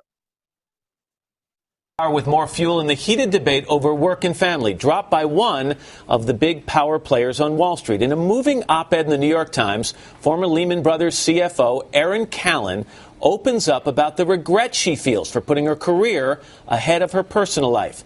The opposite of what you're hearing from other top women in business right now. All right, this was 9 years ago. 9 years ago, 10 years ago, almost 15 years ago, there was a growing trend. You won't know about that today, especially when you go on TikTok and you're listening to a lot of these social media, especially when you listen to Anna Kasparian that we saw yesterday, Right. that was discussing with Dennis Prager. There was an upward trend of women seeking higher levels of jobs. Like we're talking about CEOs, managers, and there was a growing trend at that time. And what happened was when women reached the pinnacle, things like this were starting to come out. This was 9 years ago. Mhm. So they were already in that upward mobility. They were already up at those top level jobs, and something happened. Here's what that was. NBC's Ann Curry spoke with Callan exclusively. Erin Callan is a surprising new voice in the growing national discussion about women in work. Lean in, take the seat at the table, tell people you want to lead, whatever it might be, but just be aware of what may come from that. She was once one of the most powerful women on Wall Street, CFO of Lehman Brothers.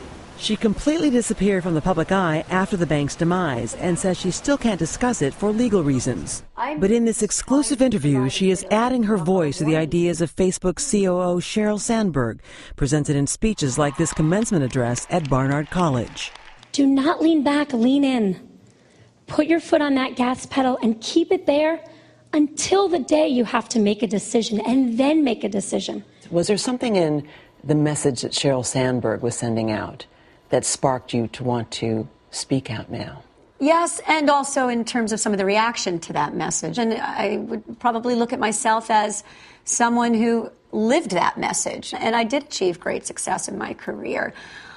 I'm just trying to provide a bit of what I'll call a warning label that, hey, there's something else to think about as you're leaning in, so to speak. You have leaned in. I leaned in far, very far. I've had many young women over time that I've tried to give advice to, guidance to, and I would always be very honest and say, don't do it like me. You mentioned consequences. What are they? And I've heard this before, like usually like the elder telling the younger, don't do things like me. I also want to park that somewhere because there's something to that as to why women or men and women or whatever the orientation is out there want to have a family is to be able to tell or pass down that information through generation because in that I believe is true wealth. Yes. The breakdown of the family is what has had negatively impacted Americans America's wealth in a sense because wealth is not monetary. Wealth is what you're able to pass down through a legacy. Correct. And that's the problem that we're misinterpreting with a lot of these new age people that and then I hear these discussions. I'm like, oh, the wealth hasn't translated, wealth hasn't passed down through the black community. This guy, what's this guy's name from Philly? Dr. whatever, Omar, whatever the hell his name is. Oh, you see, there's not real generational wealth or wealth circulating in the black community. Well, wealth is not just monetary. Wealth should happen in the home. Right. Two-family home, that's how you pass around real wealth. Yes. Like, that's where I have the disconnect with hearing that rhetoric. But anyways, let's get to the former CFO regret. Okay. A lot of things during my career that I missed out on. You know, events, relationships with people, birthday parties, just spending time with friends and family and enjoying it and enjoying myself. There was a big thing I missed out on, which is I didn't have children. Now 47, Erin Callan is trying to have children and offering a life lesson she wishes someone had offered her. I wanted to be a little bit sort of a cautionary tale, like you can achieve, you can accomplish, you can have an amazing career with great success, even in a male-dominated field that I did. But be careful what you wish for and the choices that you make. All right. That's a great cautionary tale and what led to her regret. She's 47 years old. This is 9 years ago. 47 years old trying to have kids. Yep. Unreal. Yep. Too late. So too late. I mean, she's not going to have them naturally. Nope. She's going to have to. And again, you're saying you could have it all. Yes. Depending on what you define as success, depending on what your goals are, and like we said, like the person said, who your partner is. Well, and what are your Right? priorities, right? So if you've always known that you want to have children, Mhm. that should be your number one priority as a woman. So if your goal in life is to be a mother, that should be your number one priority. It should trump everything because time will run out for you. It looks different for men. Men could have a baby at 60. Yes, they can. So, Yeah. if you're a woman, your number one priority in life should be becoming a mother. And the sooner you do it, the easier it is to do it. Because then you Wait, build you think that would be like if you wrote a book, if Keisha wrote a book right now, Yes. you would advertise, have children, have them early, Yes. and that should be your That priority. should be your priority as a woman if that's what your goal is. The reason for that is everything else you build around it. If that's what your goal is. Yes. So if your goal is to be a mother, you should do it immediately. Before you start your career, you should become a mother. You know why? Because then you Why? build your career around it. You can still be anything you want. You just build it out around it. So then you take a job. So maybe let's just say you're an attorney. You take an in-house job that's more 9 to 5. Mm. You don't litigate. You don't go to court. You don't do those things, right? And then as your kids get older, you know what you do? You progress your career and you say, you know what? Now my kid's 10. I think I want to start to litigate. I think I want to be a trial attorney. Now you can because now you can put the time in because your child is getting older. The most fundamental years is when they're young.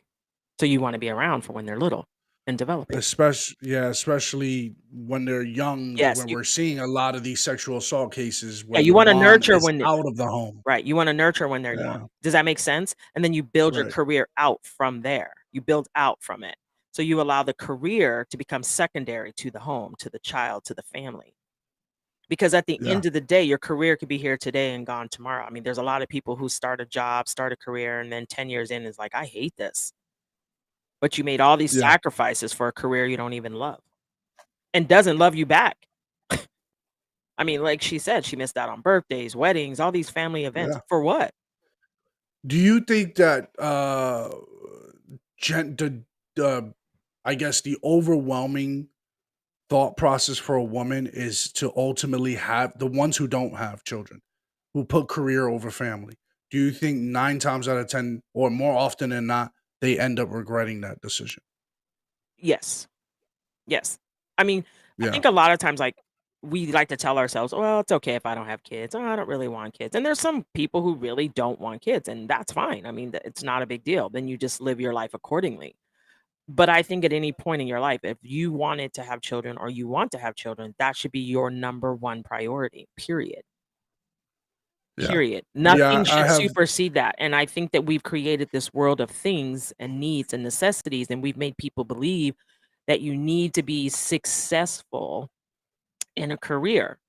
Okay, but what is, like I say, what is that career and what is that success? I mean, you could be a successful trash man. You can Right. be a successful baker. You can be, does that make sense? Like, it's relative.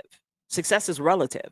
So, I think people just want the big hurrah, and I think women feel hearing the language that is being circulated around, like, oh, women are subservient to men or under this patriarchy, and hearing all this language of how this is a male dominated society, and now women now have to fight to be that equal measure to a man. Did right. you ever feel like you had to do that, Keisha? Like, did you entering No, the sphere of the workspace? no, Did you feel like you had to fight for that equality? no. And of course it's anecdotal. I don't know No, no, no. It is, the mass consent. it is, but I think that my take on my life, my career has always been success within myself, right? I don't You measure your success not by what others are doing, but by well, what you where what you I'm started doing. and where you Yes, and where I've gone. yeah. Okay. Okay. So like it's not about what John or why is John getting X. I don't really care. Like it doesn't matter to me. Like, it's just as simple of like, you set some goals for yourself, set some things you would like to achieve, and then you achieve those things. It doesn't matter who's in the orifice of it. It's not about them. I'm Mm, not in competition with them. I'm in competition with myself. So it's like, okay, you did X, man, you need to get to Y. You see what I'm saying? ooh, So when you stop chasing other people, it looks so much better. yeah. Wow. That is such a great point because a lot of times there's always, oh, it's not fair that that person gets to do this. I just read an article this morning about how they're still analyzing. This is off pivot, but they're still analyzing police stops disproportionate black, Hispanic, and Asians more than any other demographic. And it's like, why do you compare them to one? Why do you compare Hispanic stops to black stops or black stops to white stop? Why is there that comparison where you should be seeing the singular? Like, okay, from the times stops started, let's say police stops, Right. car traffic stops, from the time it started, from today's standard, has it increased or diminished, or how has the discussion changed the way those traffic stops are conducted? And I have seen throughout the years, at least in New York City, those traffic stops have significantly changed, even just from the last decade. They have, and there's again a system that needs to be worked on and improved on, but Yeah, we're focused on like the wrong things. Does that make sense? So when you yeah, continue to focus on the wrong things, that's what happens. So I think it's important, like especially in career, especially for women, there just happens to be more men in certain careers, right? But what I think we forget sometimes is that there's always going to be someone that does it better than you. There's yeah. going to be someone younger, smarter, wiser, better. And you So just have to have that humility to to recognize that. recognize that, right? There's always going to be the next person that comes in and they're going to say something you're going to be like, "Whoa, I never thought about that." Right? So, Yeah, I have another example of how another prolific woman experienced regret, and then I want to get to the question: why are women happier in a good marriage? okay, let's do it. Right. So let's do this. Hey guys, what's up? Cassie West here. So I wanted to cover the story of Candace Bushnell, the writer of Sex and the City. She's 60 years old now, and she recently came out in an interview and said that she regrets not having children. That's one of her biggest regrets, and now she feels like she is truly alone. And I wanted to bring this up because it does touch on something that All right. She feels that now, as of not having children, Mm-hmm. she feels like she's truly alone. Do we have children, Keisha, to not be alone? Is that the purpose of having children? That's not why I had children. I don't think. I mean, that's a weird connection there. But nonetheless, she regrets. This woman is highly successful. Wrote Sex in the City. This is a very successful woman, rich beyond her years. She will never be broke. She regrets that. Think of it. At the height of her career, she regrets not having children. You know why? Why? I'll bring it back to you one more time. Because sex, Lord Jesus. Success is not valued in money. I know what's on your mind. That was good. Yeah, it's not success is not in money. It's not. No, it's not. It's just not. I Yeah. I I said it already. Like, it you can only speak from that space when you've had it all, right? So when you've had success, you've had money, you have a family, you've had kids, you've had it all, right? You've traveled. Mhm. Now you can speak from that space because you recognize what's more important. Yep.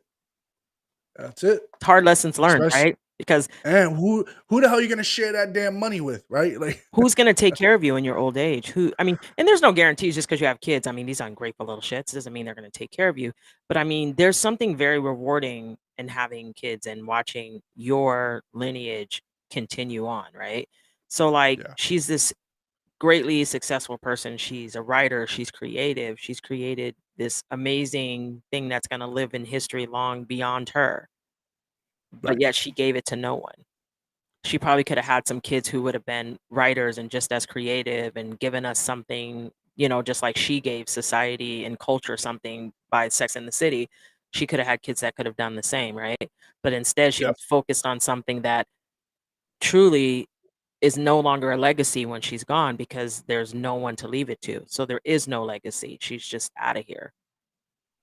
And there's no intelligence to pass down, right? No, One of the things but that no, Macho, that's not even just it. Think about it like this, yeah, right? When you said she's highly successful, she has this money, she has these things, but she's empty. she's lonely. Yeah. She's empty. That's why she's Yeah. lonely. Yeah. So then what really is success if you feel nothing? Facts. That's true. And so this leads us to this part. Dennis Prager said on that clip that we saw yesterday, in that debate, that fake debate that he had with Anna Kasparian, that women are generally more depressed today because they pursue career over family, and generally they're a lot more happier when they're in a good marriage. And then he surmised that men need women and women need men, so on and so forth. But the feminist movement has lied to the modern woman, and I have a clip with Mr. Peterson who kind of like walks us through that in some regard. So Keisha, are women generally happier in a good marriage? Yes. Yeah. And so I think that what leads to why they're generally happier in a good marriage is they thrive on connection. Women Yeah, thrive we do. on connection more than men do, Yes, we do. right? So like for example, here's where the spice comes in, okay? Mhm. The act of sex is more physical and appealing, visually appealing for a man, and for a woman it's more about the connectivity for the woman, not necessarily about the physical act and the visual appearance, Correct. right? Yes. So that's where I start to say, okay, that's where We're they start to feel that disconnect, because if you're choosing career over family, you can't really connect with anyone in that intimate way at a workplace. emotionally. No, there's That's no it. way. It's all emotionally driven for women. So you're not that's why she feels empty. That's why she feels lonely, because she's not emotionally connected to money. She's not emotionally connected to her career. That's why. And you just can't do that, and that's why men are better at that than Yes. women, Yes. And because that's they why first off men are happy in success and money and it's power. physical. Yeah, it's Mhm. Yeah, it's physical. and power, Yeah. right? It makes them like, "Ooh, do, do, do, do, do, do. I am man. Hear me roar. Beat on my chest. I'm man. I am I'm a man. man. Hear me roar." That's And that. so they thrive on a family. Here's another part of my notes here. Why? Because the opportunity for legacy, the opportunity for wealth, the opportunity to pass down intelligence. And what I mean by that is a legacy of your culture, your family culture, Yes. things you do, things that you're passed down from where you were raised down Yes. to your children. Yes. That's actually leads to real wealth. Yes. That's the true definition of wealth. Why? Because you're gonna teach what the elderly do is they tell you, "Hey, don't do that, do this. Yes. Here's why. Right. Hey, this is what we did in our family. Here's why." But success And we used to be see driven in that, right? So success yeah. used to be, "Look at this amazing family I've created." That Mhm. used to be success. Then society created success in, "How much money do you have? How much money do you make?" That's like the How much ult property do you right, that's have? like the ultimate thing, right? I make blah, blah, blah, blah, blah, blah, blah, blah, blah," and you're lonely and miserable.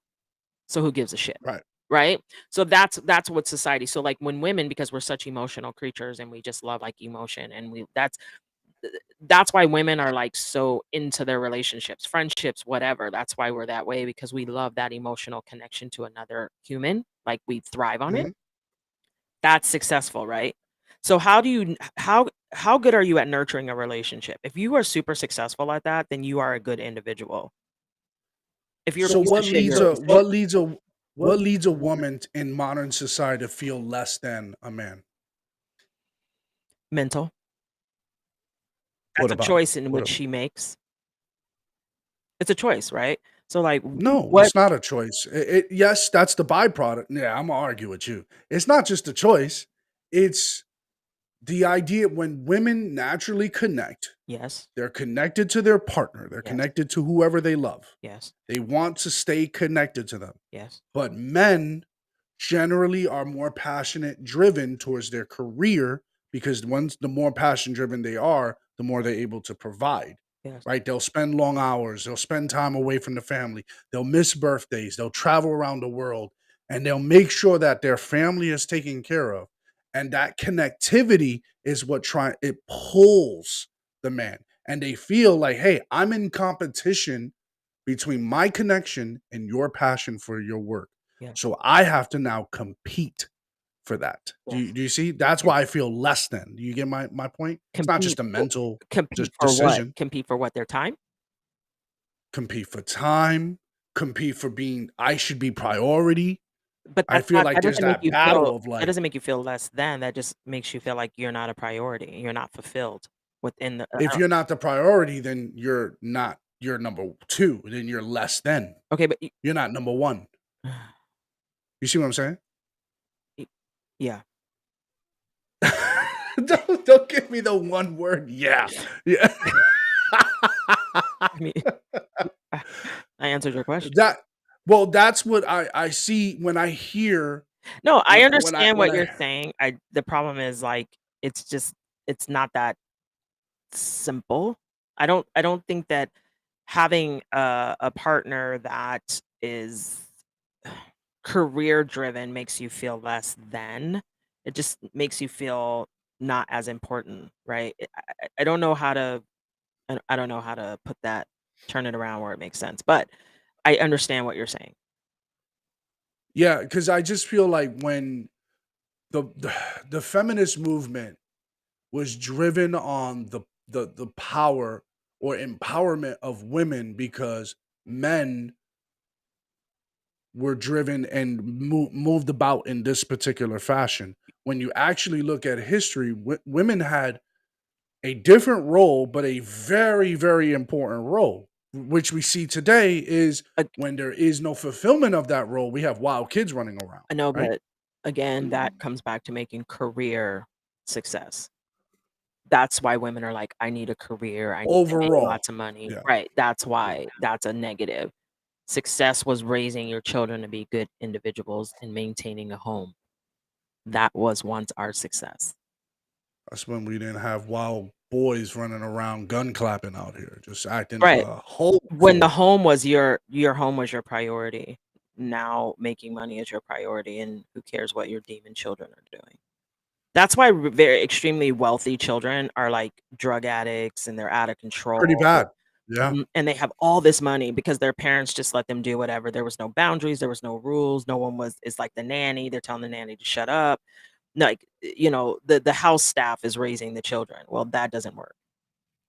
Right. So Yeah, I'm that's why getting you that get that. depiction of what was it, Gone with the Wind, where the nanny is like, "Girl, you better get yourself up in here and stop acting up a fool." It's, I love him. I love him. Right. She's just running wild because mom and dad. Where was mom and dad? Yeah, this was Exactly. this But was Gone with the Wind, by the way. that's what I'm saying though. Like, so I think when success was the home, it worked. So Yeah, that's why we're destroying the home. That's why we're destroying the nuclear family. That's why today it's not a priority. They don't focus on that. That's why they think it's important to allow teachers to have a say so with your children because they forgot what the nuclear and the nucleus of what family and home is because that's yeah, not our and priority. this is where I want to get dissenting opinion in the midst of this because where I really want to get to is how did we conclude subservience? When a person had a role to fill, Yeah. how do now we call that subservience? That's where I want to get to the crux of this. I believe wholeheartedly not only women are happier in a good marriage, men are too, because they don't have to constantly go back and worry. They can stay driven and focus on their career, Yes. and understand what the goal is and meet those goals together, Right. right? Rather than having to now stop and go, oh, okay, you are my priority. Let me remind you, you're my priority. I'm doing this for you. Where it's like that should be a non-issue, right? You're not on the same page. If you're like, oh no, but I'm not of the same plane. I'm not equal to you. You can't. You don't. You're not higher in stature to me. Even if the man is the head of the household, is the man higher than the woman? In a hierarchy, is there a hierarchy? Like this is where I have issues with people explaining this. In my personal opinion, yes, there is a hierarchy. In my personal opinion. But As the it man what being the leader of the home. what did you ever heard of the phrase leader amongst equals? I have, but okay. Okay, here. Okay, I'm gonna get some kickback on this one, but here we go. All right. That works in society. Yes, you can have that mentality. Not in the home. Not in the home. And I Interesting. stand by that 100%. I say that with my whole chest. After the whole thing, my whole conversation yesterday, no one should be shocked. At the end of the day, it is the man's responsibility to keep that home in check. He gets to rise above it all, and he gets to have the final say. Yes, we can discuss it, but it doesn't matter what the discussion is. If he feels this is what's best for his family, it is his responsibility to say, babe, I love you. I hear you. I respect you. But no, that's not what we're doing. This is what we're going to do, period. And so you can't be equal in that, because if we're equal, then we both have a say-so. No. No, we're going to talk about it. We're going to have a discussion. But you, as the man, it is your responsibility to keep that home in check. So yes, there is an hierarchy. What? Okay, so define for the audience today. What is that? Keep that in check. How do you? What you make the decision? Your decision is final. Is that how that works? Yes, your decision is final. Yes. I'm Mm. old school. I'm old school. I'm sorry. Like I watch my father do it, and my parents are greatly successful in that. Greatly successful. But no one's measuring this lifestyle on successful marriages. They're literally Just going based on unsuccessful marriages. right. They're going, well, this dad didn't do it right. No, no, Beat no, no, my no, no, no, mom, no, no, no, no. came home. He was Right. an alcoholic, Right. cheated on my mom, Right. XYZ on my mom, all this stuff. So why do we give all this power to men? Because that's not a man. You see how you keep using that term so loosely? Mhm. That's the problem. So we use the term man very loosely, right? Like we just say that just because you're like an adult and have a penis, you're a man. Wrong. I'm dead ass. Like that's the Yeah, problem. yeah. So when you say, "Oh, you're 30, I'm a man." Oh, are you? But you put your hands on women. Oh, okay. But you cheat. Oh, okay. You don't take care of your kids. Oh, okay. You can't hold down a job. Oh, okay. So what part of you is a man? I'm confused. What part makes you a man? Define it to me. Tell me why you're a man at 30. What are you doing that makes you a man? You know why this is happening? Because we've lost track of what the role of a man is. And you know why we've done that? Oh, because we've made women equal to men. Right. So there's the Yeah. blurred line. You see what I'm Yeah, saying? and even and every team I played on football teams, baseball teams, basketball. I didn't play very well basketball, but I took serious baseball and football. And every team I played for, they all had leaders. You Right. have to have a leader of the pack. No, we're not equal to that leader either. No. Right? That leader wears the losses Uh-huh. more than all of us Yes, they because the carry that coach is load, going right? yeah, So they the carry the coach is going to burden. be like, if there's someone acting out or not fitting in the fold, the coach doesn't come up to you. No. The leader does. Yes. That's why the leader was elected captain, Right. right? So And not everyone's if cut out to lead. Not no, everyone's cut out to be a leader. It takes a very special individual to lead. That's what men's role used to be. So when you say, is there a hierarchy in the home? There is, because when you make women equal to men, we're not equal. We're not. We're too emotional to be equal. I'm sorry. It just is what it is. I don't want to be equal to you. I have zero yeah, desire to be equal to you. Zero. Like, just let me play my role, coach. Put me in, yeah, coach. and bad men have ruined Yeah. So like a I lot want to of stand by your that. side. I want to stand by your side and I want to hold your hand and I want to support you and be like, yeah, this is my man right here and this is what we doing. Well, he said this. Yeah. Well, what did he say? Okay, well, that's us. That's what we doing. And support that. See, that's what makes it a team, right? Like you respect your leader. You put that leader in that space for a reason. Therefore, when he makes the decision and he makes the call, you say, okay, coach, let's do this. I Yep, don't doesn't care. mean That that doesn't doesn't that mean doesn't that make there's me no less than. accountability. Nope, it Yeah, doesn't make me that's less that's than. It doesn't take away from my yeah, value. It's none of that because guess what? Men are only as successful as the women that stand beside them. If you have a powerful, intellectual woman standing beside you, there is nothing you cannot accomplish because she's always going to be your rhyme or reason, right? So when you are like your chest is pumped up and you're like fuck this, and she's like, babe, seriously, you can't. Come on, calm down, right? So like there's this balance, right? That's how it works. So when you have this powerful individual, intellectually smart woman standing at your side, tell me what you can't accomplish. Because most men who aren't successful, because they got some heathen standing by them and she's stressing him out and distracting him and keeping him from being focused. But when he has that bomb woman standing next to him, he's fire. Fire. Yeah. And that's just your Yeah. role. Like we have to remember what our roles are. So I mean, you There's know, something really there, but there's something distorted today because now that's all getting skewed.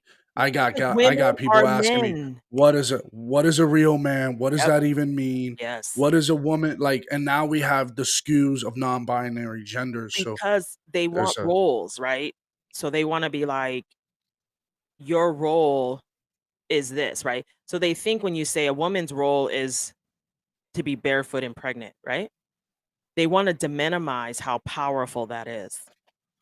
oh That yeah. that's This what's happening. and that's and the crazy thing is Prager asked a question. He said, when a girl gets up in the middle of her college class, says, "Hey, I want to be a mother. I want to be married. I want to be a wife. I want to be," is she going to be seen as a freak or equal to the person that wants to be a physicist? Right. But that's what I'm saying though, like when you think about that and on its core and on its face, right? When you really think about that, that is a powerful role. And I think if we as It's a women, generational one too. if we think as we as women, if we stop being focused on the success outside of the home and remembering that we are the home, we are the backbone of the home, we are the reason that um, people make it to the earth. If we start to take that power back, we will recognize just how powerful we are as women. But what has happened is they've created this feminist society that says you don't need a man, but bitch, you do. A woman is Yeah. nothing without a man, period. And I don't mean that in a sense of who you are as an individual. I mean that as a sense of like how you move forward in society. There's not Do you think aside from we know these women are unhappy because right. they're saying it, they wear it. Yeah. Do you think the non-binary community is happy? No, no. No. What's Really? happening in today is people are so lost and they don't know what happiness looks like. So they're just trying to fit in somewhere because people don't belong because they're looking Mhm. for identity outside of themselves. So if you just take a step back and you take a second and you look at yourself in the mirror and say, who am I? What do Wow. I want? What makes me happy? If you do that, none of the outside matters. But when you're constantly trying to fit in, when you're constantly trying to belong, when you're constantly trying to be a part of something, then you get in a space of never being fulfilled and happy because you just don't fit. So now what we're seeing is a clusterfuck of madness because we have all Uh, these people who had shitty upbringings. If you start listening to these people, their stories they tell you are horrific. They're never like the normal person who's like, "Oh, my parents loved me. I had everything I wanted." It's never like that. It's always these people who have that come from these tragic moments in their life. they've been Tragic, sexually yeah, assaulted. tragic things Yeah. have happened to them that has put them in this space of community, of belonging, because that demonized world is saying, "Hey, come here. We love you just how you are. It's Will make you feel okay. connected. It's Yep. okay. Oh, we understand," right? To bring you into their nonsense to feel like you belong. Yeah. But you can't do that. You have to stop and you have to people run from their demons every day. That's why there's alcoholism, that's why there's drug abuse, that's why people are like overly sexually active. Like there's all these things that go on because no one's That's why dealing there's this non-binary binary, right? community. Because no one's Right. dealing with what's within. We're just Yeah. trying to mask it, cover it, push it away, right? But if you really just take a step back and you say, listen, this happened, but it does not make me who I am. This horrible thing happened to me, but it doesn't make me dirty in a bad way. And if people started to talk about their demons and people started to air it out and people started to expose the reality of what's really going on inside, you would quickly figure out that it doesn't take much to make you happy. Most people don't even know who they are. So they just run. And if you look at people's lives, when your life is chaotic and people can't sit still and people can't be quiet and people can't do nothing, those are the people who have the biggest demons. Yeah, they're generally the most unhappy. Yeah. So when you look at somebody, you're like, what are you doing today? Nothing. You just gonna sit in the house all day? Mm-hmm. And do nothing. Yeah, Really? what's wrong with that? Yeah, right? You're like, really? You're like, yeah, what should I be doing? Right? So I could tell people when I was the most unhappy, I never sat still.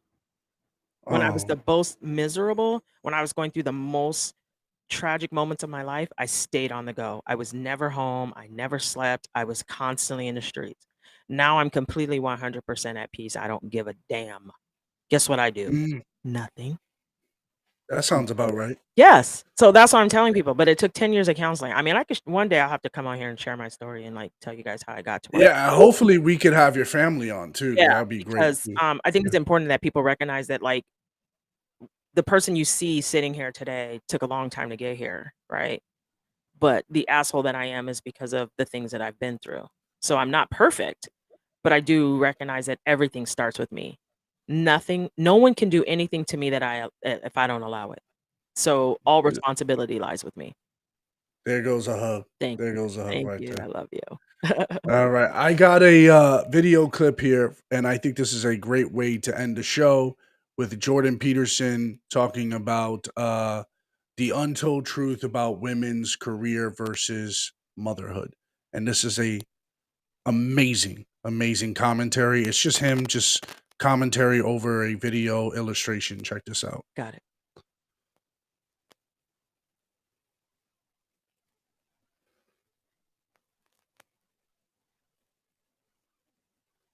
Oh, it'd be nice if I had the audio volume on. Yeah.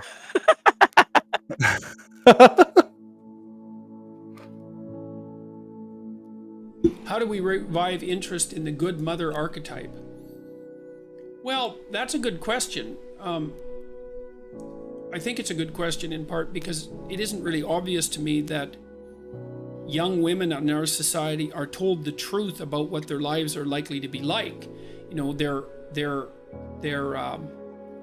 taught both explicitly and implicitly that their primary interest will be in the pursuit of a dynamic career.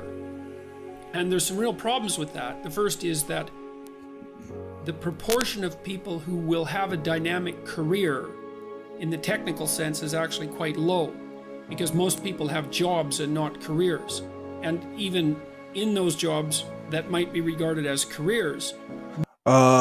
Right here, I'm just like, the first few minutes, I'm just like, this guy is just dangerous because of the amount of wisdom he has. Most people have jobs, not careers. 100% true, right? So when they're chasing and running at the mill and doing jobs that they think are careers, yes, it's just a job. It's just and to minimize it that way, I thought that was like, it's like taking a weight off you. You know, just like, stop putting all this pressure on yourself. Just understand that most of us just do jobs, and you don't have to carry the burden of, oh, I need to be better than or equal to. It's just a job at the end of the day. Yep. Much of the work that's done is job-like. I mean, the reason that people pay you to have a job is often because you're required to do things that you wouldn't do if you weren't being paid. And so we glamorize the role of career and confuse jobs with careers and assume that most people are going to end up with high-end careers. And then we also assume that most people, even those who are qualified to have high-end careers, are actually the sort of people who would like to have high-end careers if they could. Yeah. And that's Wow. also often not true. So, for example, I've worked very intensely with a large population of female lawyers, usually partners at large law firms, very, very successful women, usually very attractive, very intelligent, extraordinarily conscientious, and the sort of people who were outstanding in high school, and then outstanding as undergraduates, and then aced law school, and then did their articling perfectly, and then became associates, and then eventually entered the partner stream in a large law firm, and then became partners. And a huge proportion of them wake up around 30, somewhere between 30 and 32, and notice their 65-hour days and the incredibly competitive environment that they happen to be in, and the fact that the demands of their career are only going to accelerate as they move forward. I mean, they're going to make a lot of money, but the demands on their time of their career are only going to accelerate as they move forward, and decide quite rapidly that that's maybe not what they want. And the reason for that is they And that's crazy because usually that starts to rear its ugly head, not at the beginning of the legal career, but almost in when you're at that pinnacle where you either can go, oh, I could be a partner, or I could just, I can just actually do the 9 to 5 option that you were talking about. Right. So it's usually at that pinnacle. You already put a lot of time, you've invested a lot of hours into bringing into that moment. But did you hear how he said, no, it's usually female attorneys? Yeah. This Females right who are here, attractive, smart, this right here, powerful. I see it every day. I see it every day. And Yeah. and he's not lying. Because they think that being a partner it warrants their success. Look at me, I'm a partner. That means I'm successful, just like the guy. But that's not the truth. Prince is not a movie. This is a clip of Jordan Peterson talking about the untold truth about women's career versus motherhood. Yeah. And this is you guys can find this on YouTube. It is an inspiring video. He's just commentating over this visual depiction here. You don't see him at all in this. And I thought this was great. This is Yeah. awesome of this is like true nuggets. And I can't believe this is free. Right. Like what he's putting out here. This is true wisdom right here. They also would like to have a life. They'd like to have a relationship that they could attend to, and they'd like to have children. And the simple truth of the matter is that it's very, very difficult to have a truly high-end career and have an important relationship and have children, especially if there are two of you trying to pursue that at the same time. It's very difficult. And it's difficult to have a high-end career, period. And it's also difficult to have a fully functional family. Trying to combine those sorts of things makes people who are, I've seen people do it, but man, they push themselves right to their limits, and they usually have limits that exceed the limits of typical people. Yes. So one of the things we could do, for example, to revive interest in the good mother archetype is to stop telling lies to young women about what their life is likely to be like, because my experience has been, and you might think I'm old-fashioned, although I don't really think I am, by the way. I think I'm actually quite current, and I pay a lot of attention to what's going on around me. And my experience has been overwhelmingly that high caliber women decide in their 30s that relationship and family is the most important thing in their life.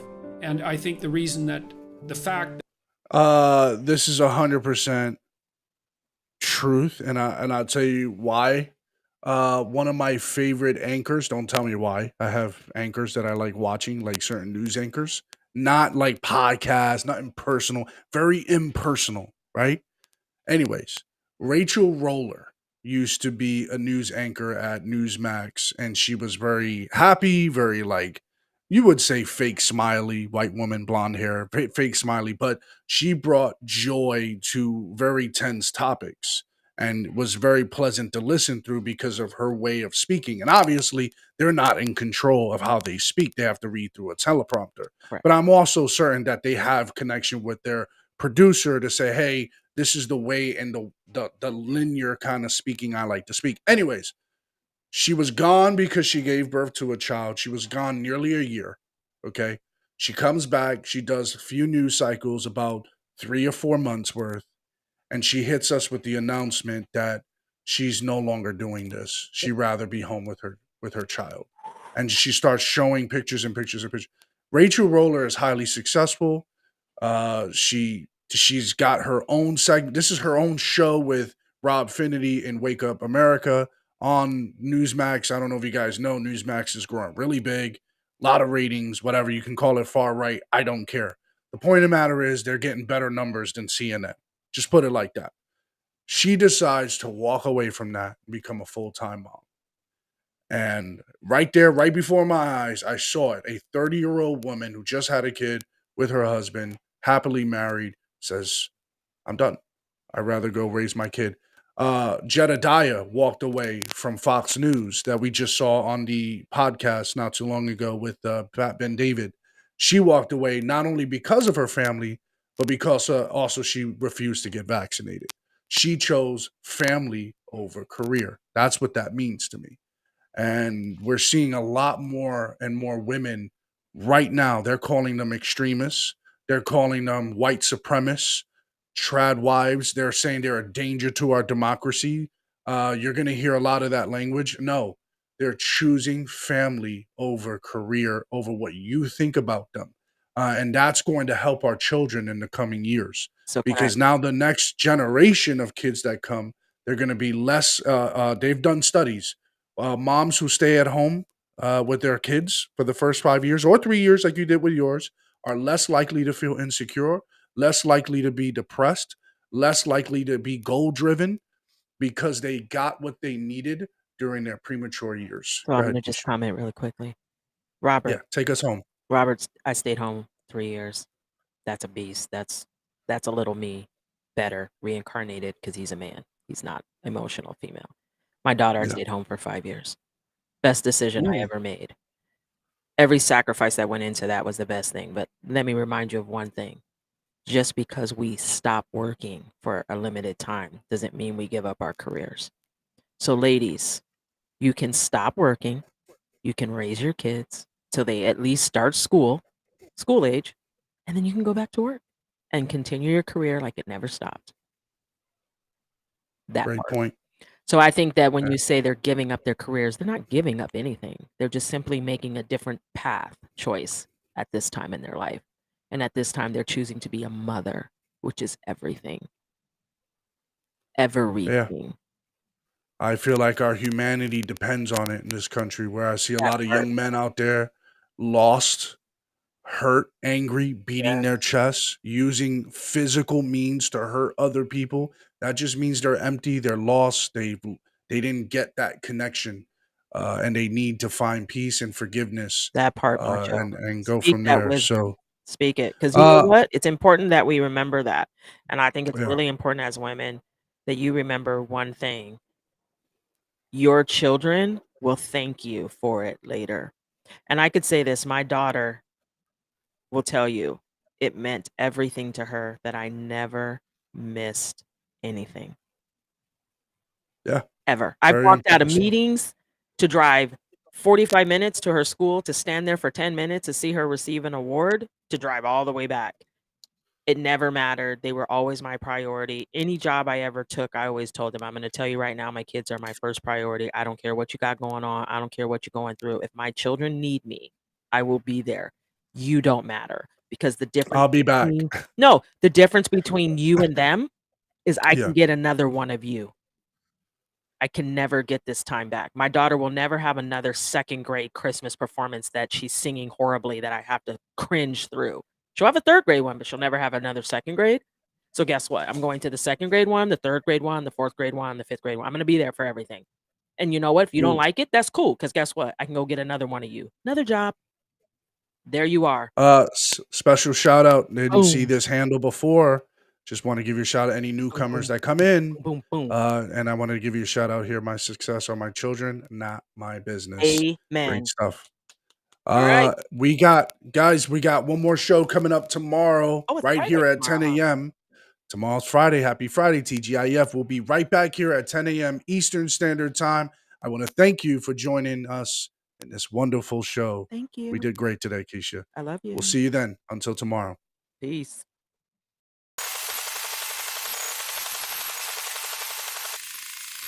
Yeah.